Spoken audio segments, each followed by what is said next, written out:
Welcome to God at Work, Stories of Grace and Faith. I'm your host, Chuck Groover, and today I'll pick up where I pretty much left off last month in regards to my discussion on Francis of Assisi by looking at his character and legacy. And this will probably actually be a short episode this week compared to some of the other history-based episodes. And pretty much in understanding Francis's character, it helps to first realize that it is pretty much argued that there has been no one else in history or church history that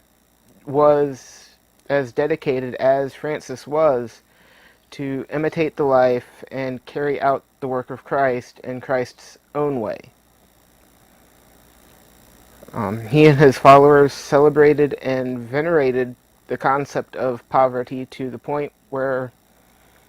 it was a central part of his character, and to the point where in one of his last writings he actually wrote that personal and corporate poverty were pretty much essential to the lifestyles of members of the Franciscan order. It's also said that back during the Crusades, when he had went to Egypt trying to convert one of the Muslim leaders, that it was listed as one of the consequences, but pretty much an effect that had was after Francis's death and after the fall of the Crusader kingdom, basically when the Holy Land fell into the hands of the Muslim Empire, it was basically the Franciscan order out of all of the Catholics, out of all the Christians,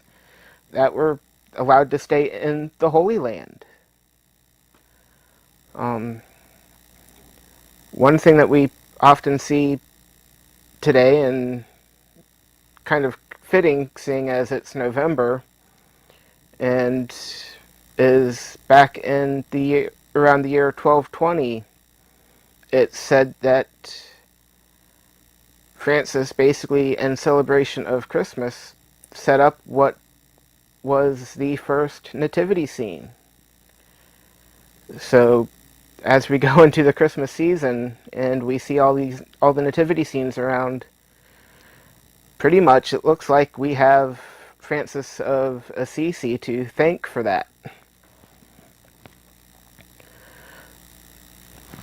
Which kind of leads into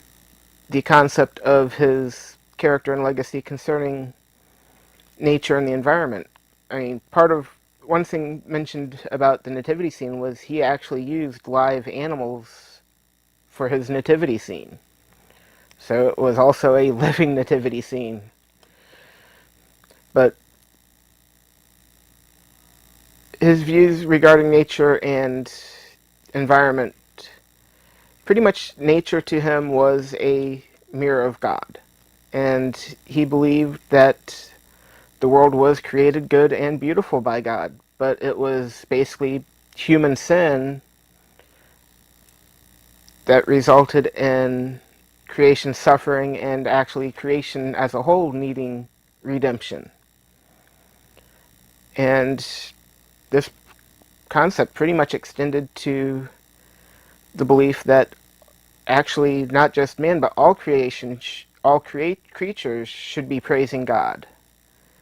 And as man, we have basically the duty to protect and enjoy nature as both being stewards of God's creation, but also as being one of the creatures and part of creation itself. One thing is said that he would basically call all creatures, whether man, animal, even like the sun and moon, brothers and sisters. In fact, in his Canticle of the Creatures, he mentions brother sun and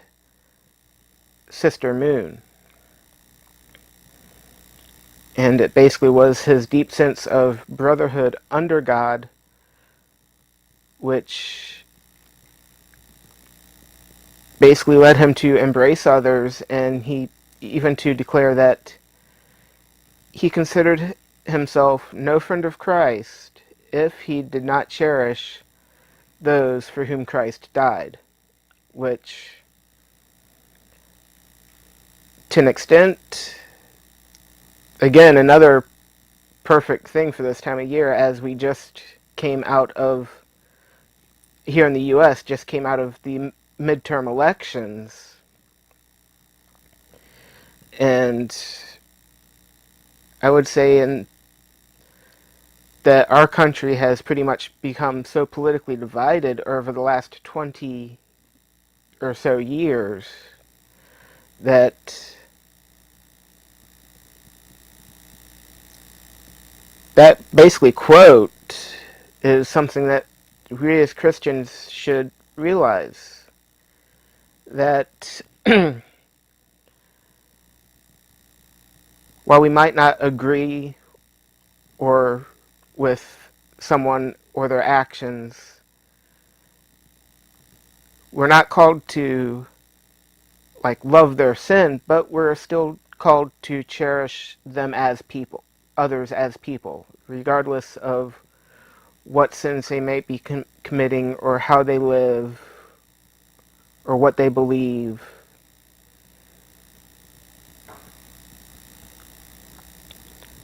Also, in regards to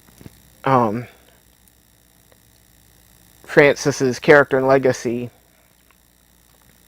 and a lot of it stems around how a lot of people, if they hear the name Saint Francis of Assisi, they, whether, I would almost say, whether Catholic or not, I know, from what I've read, he was considered the patron saint of merchants, but he's also the patron saint of animals and ecology. And pretty much, me as a Protestant, that was the main thing I knew him for, because I may have been partially because I have a sister who's in the veterinary industry, but also growing up I had a friend who was Catholic, and on his dog, when he got a dog, he had like a little charm for the dog collar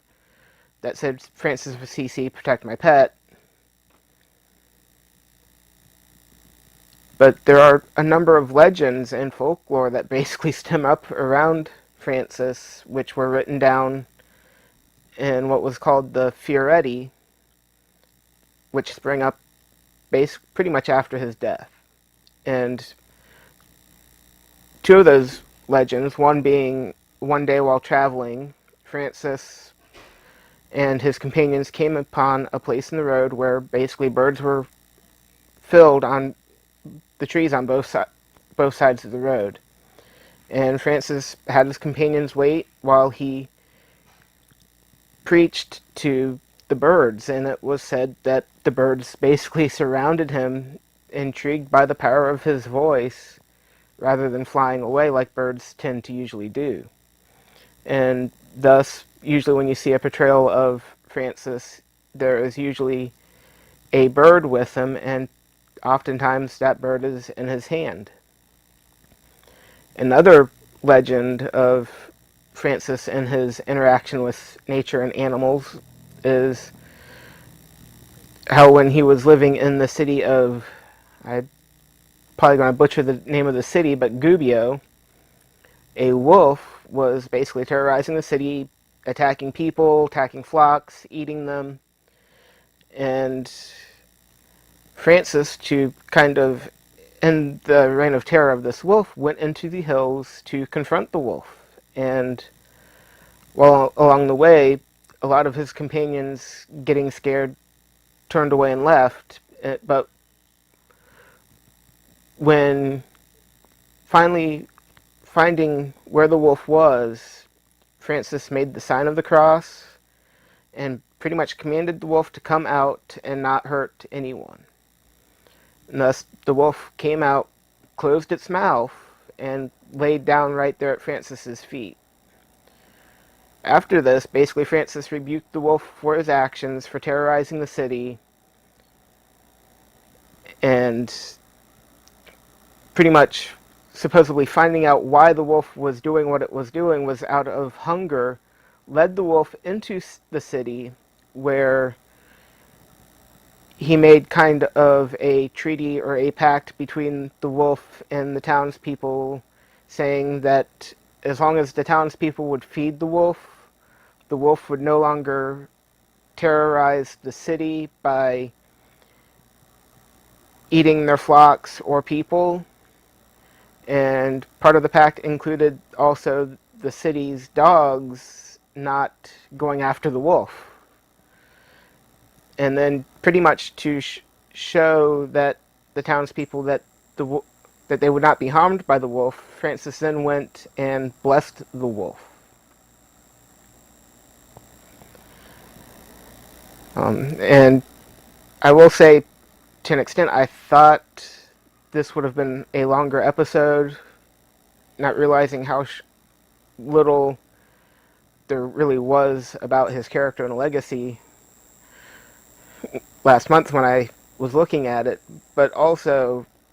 one thing to keep in mind is, while a lot of people view Francis's character and legacy mainly being focused in the Catholic realm with the Franciscan order, all the legends and stuff and folklore surrounding him basically being why he is the patron saint of animals, of ecology, of merchants, and such. I mean,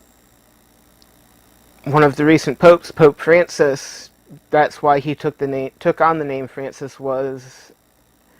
as a show of respect for Francis of Assisi.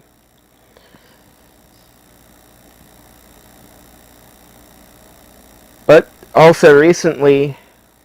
there has also been kind of a surge within Protestantism that focuses on a lot of the qualities and beliefs of the Franciscan order, to which there's actually, especially in the Anglican and Lutheran Church, a number of orders or groups that basically focus on having a Franciscan spirituality. So, again, short episode, but this is Chuck Groover talking about Francis of Assisi's character and legacy, and that's God at Work. Thank you for listening to God at Work, Stories of Grace and Faith. You can follow us on Facebook, Instagram, and Twitter at God at Work Podcast. If you have comments, suggestions, or a story you would like to be considered for the podcast, you can email us at stories@godatworkpodcast.com. If you enjoy this podcast and want to help support us, go to patreon.com/GodAtWorkPodcast, or you can also support us by leaving us a review on iTunes or wherever you get your podcasts. God at Work, Stories of Grace and Faith is brought to you by Becoming God's Man Ministries, and is recorded and produced by me, Chuck Groover. Theme music for God at Work is by the band 39 Stripes and can be found at facebook.com/39stripes. And again, thank you for listening.